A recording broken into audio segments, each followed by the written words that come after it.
Wait lang.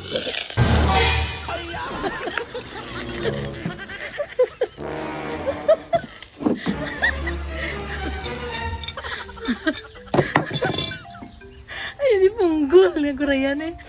Silot.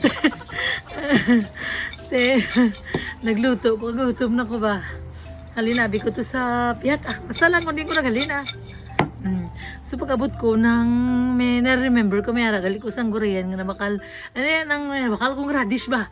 Tiyang gurayan ko madala ni halin pa ni sa Pilipinas. So ang ako na purpose ni sa buong is makilaw ko sang radish. So natamad ako magdala-dala diri sa mga salaksakan sa guha pa. So dito ko na siya kintira sa sulod ti aging takluban ko lang kagin na mamos. Na.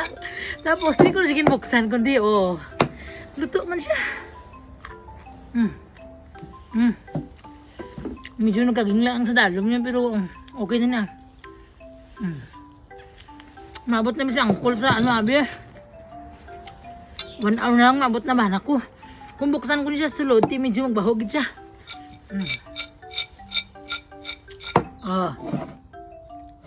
Nami nga akong nasakilent na.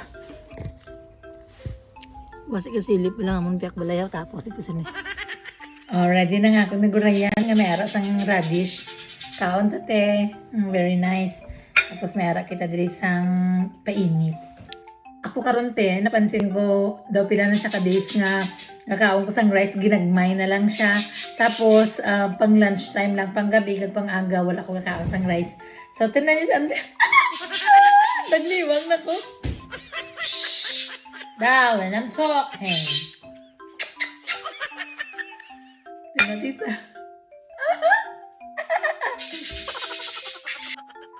Okay, kaon na ta.